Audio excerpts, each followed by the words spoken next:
எல்லோரும் எப்படி இருக்கீங்க? இன்றைக்கி ஒரு டின்னர் சீரீஸ் பார்க்கலாமா?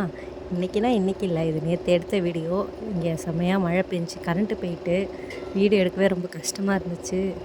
ஸோ வீடியோவை மார்னிங் போஸ்ட் பண்ணிக்கலான்னு விட்டுட்டேன். இன்றைக்கி நானும் அம்மாவும் மஷ்ரூம் கிரேவியும் சப்பாத்தியும் தான் செய்ய போகிறோம்.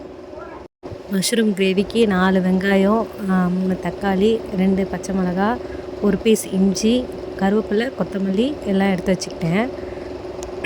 என் ஹஸ்பண்ட் நேற்று மார்னிங் போல் ஊருக்கு போயிட்டாங்க.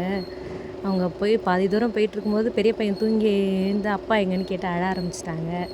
அப்பா நான் இல்லாமல் கூட எடுப்பாங்க, ஆனால் அவங்க அப்பா இல்லாமல் அவங்க இருக்க மாட்டாங்க. சரிண்ணா அவங்களையும் அவங்க கூடயே அமுச்சு விட்டுட்டேன். என்ன தான் அமுச்சு விட்டாலும் நினப்பு ஃபுல்லாக அவங்க மேலேயே தான் இருக்குது. என்ன பண்ணுவாங்க, சாப்பிட்டுட்ருக்காங்களா, தூங்குறாங்களா அப்படின்னு அதையே தான் நினச்சிட்ருக்க வேண்டியதாக இருக்குது. எத்தனை பேருக்கு பசங்க பக்கத்தில் இருந்தால் டென்ஷனாகவும் எட்டக்கு போயிட்டாலும் அவங்களையே நினச்சிட்டு இருக்கீங்கன்னு சொல்லுங்கள். நானும் அப்படி தான் இருந்தால் கத்திக்கிட்டே இருப்பேன். மார்னிங்லேருந்து நைட்டு வரைக்கும் கத்திக்கிட்டே இருப்பேன். ஆனால் அவங்க இல்லாமல் என்னால் இருக்கவே முடியாது. ஊருக்கு போயிட்டாங்களே தவிர எனக்கு அவங்க ஞாபகமாகவே இருக்குது. எப்படா போய் பார்ப்போம் அப்படின்னே இருக்குது. போகலாம், இன்னும் 2 டேஸில் கிளம்பிடலான்னு இருக்கேன். மஷ்ரூம் கிரேவிக்கு ஆனியனையும் டொமேட்டோவையும் நல்லா நைஸாக சாப் பண்ணி வச்சுக்கிட்டேன். So let's make mushroom gravy.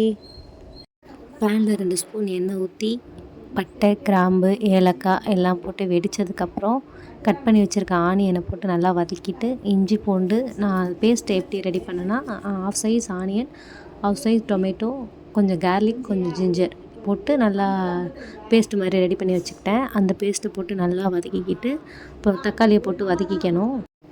நல்லா வதக்கினதுக்கப்புறம் கொஞ்சமாக தண்ணி ஊற்றி அந்த வெங்காயமும் தக்காளியும் கொஞ்சம் நேரம் வேக வைக்கணும்.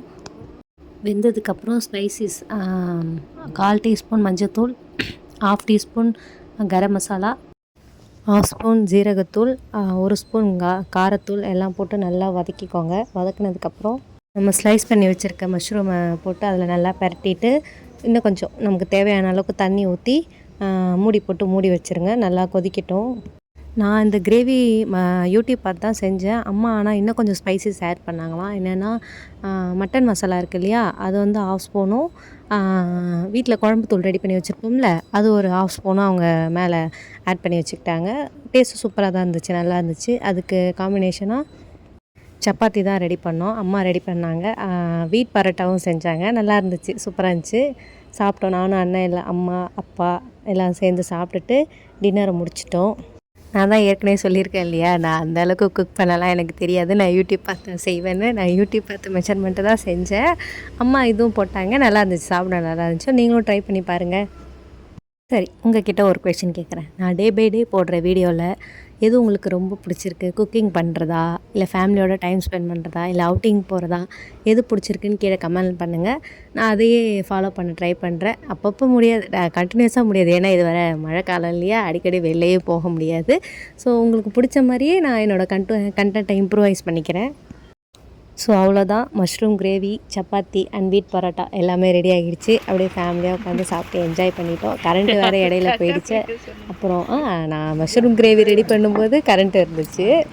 அப்புறம் கரண்ட் ஆஃப் ஆகிடுச்சு. ஸோ சப்பாத்தி போடுறதுலாம் வீடியோ எடுக்க முடியாது அப்படின்னு நினச்சேன். அது திரும்ப அந்த 1/2 hour மட்டும் கரண்ட் வந்துச்சு. வீடியோ ஷூட் பண்ணிக்கிட்டேன்.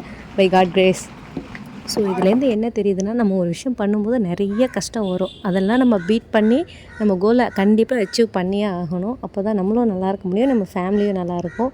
நான் இதை பண்ணுறதுக்கு முக்கியமான காரணமே என் பசங்க 2 பேரும் தான். அவ்வளோதான் friends. see you all again. Bye. N video பிடிச்சிருந்தா சப்ஸ்கிரைப் பண்ணுங்கள். இல்லை என்கிட்ட ஏதாவது நெகட்டிவ் இருந்ததுன்னா கீழே கமெண்ட் பண்ணுங்கள். Otherwise mushroom gravy